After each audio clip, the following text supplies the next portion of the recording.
आवडत ना जन आवडत, ना माता आवडत ना पिता आवडत. तुम्ही म्हणाल महाराज यांना माता आणि पिता सुद्धा आवडत नाही. जन ठीक आहे, धन ठीक आहे, पण माता आणि पिता, मग माता आणि पिता ही कोण्या भक्ताला आवडत नाही? जे देवात आणि भक्तात अंतर पाडतात त्यांना आई वडील आवडत नाही. उदाहरणार्थ घ्यायचं झालं तर भरताला आपली आई आवडली नाही कैकेयी. कारण का? रामात आणि भरतात अंतर पाडलं. प्रभू रामचंद्रामध्ये आणि भरतामध्ये काय पडलं? अंतर पाडलं. म्हणून भरताला आपली आई कैकेयी आवडली नाही. मग वडील कोणाला आवडले नाही? पिता. तर प्रल्हाद आला. प्रल्हादात आणि भक्ता म्हणजे देवात आणि भक्तात अंतर पाडलं. प्रल्हादात आणि भगवान श्रीहरी विष्णूच्या ठिकाणी अंतर पाडत आहे. म्हणून प्रल्हादाला आपले वडील आवडले नाही. ना आवडे जन धन माता पिता. कोणचे माता पिता? जे देवात आणि भक्तात अंतर पाडतात ते माता पिता या ठिकाणी भक्ताला आवडत नाही. त्याचा विषय एकच असतो, तो म्हणजे नारायण. म्हणून माणसानं एकाच तत्वाला एकाच विषयाला धरून चालावं. अनेक देवांना धरून चालण्यात मजा नाही.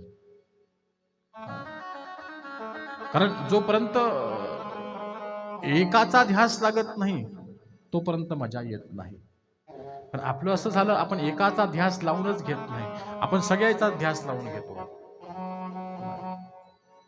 अरे बाबा, सगळ्या ध्यासाचं एकच सार आहे, सगळ्या देवांचा एकच सार आहे, तो म्हणजे भगवान परमात्मा एकच आहे. फक्त तो अनेक रूपानं प्रगट आहे, अनेक रूपानं.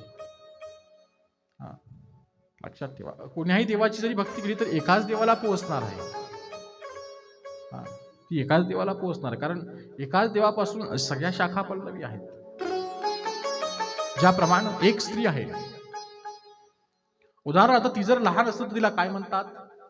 कोणाची तरी ती मुलगी असते, लहान वयात कन्या असते. जर मोठी झाली, लग्न झालं तर ती कोणाची तरी बायको होते, कोणाची तरी पत्नी होते. कालांतरानं तीच कोणाची तरी मामी होते, तीच कोणाची तरी काकू सुद्धा होते. कोण?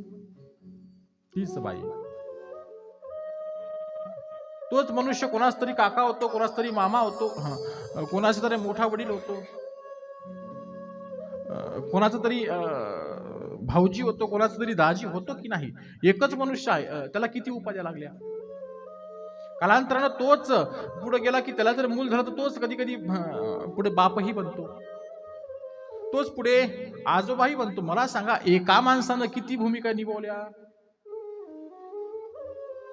एका माणसानं किती भूमिका निभवल्या? त्यानं मुलाची भूमिका निभवली, त्यानं बापाची भूमिका निभवली, त्यानं मामाची भूमिका निभवली, त्यानं काकाची भूमिका निभवली, त्यानं जावयाची भूमिका निभवली. एकच मनुष्य सगळी पात्र रंगवतो, एक मनुष्य सगळी पात्र रंगवतो. तसा देव एक आहे, तो अनेक ठिकाणी काय होतो तर रंगत जातो, अनेक नावाने तो काय होतो तर नटत जातो.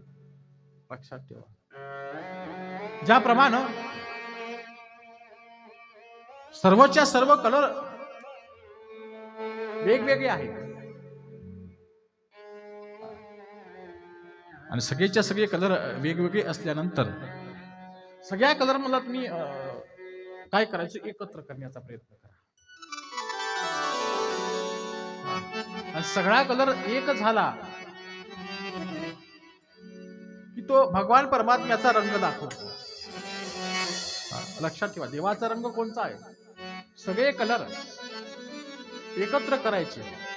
रांगोळीचे घ्या, कुठलेही घ्या, ती एकत्र केल्यानंतर त्याला चांगलं मिसळा.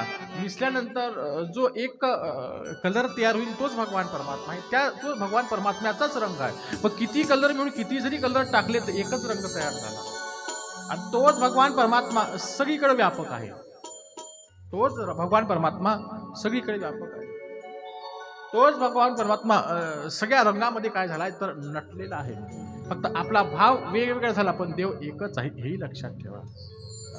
अवघा रंग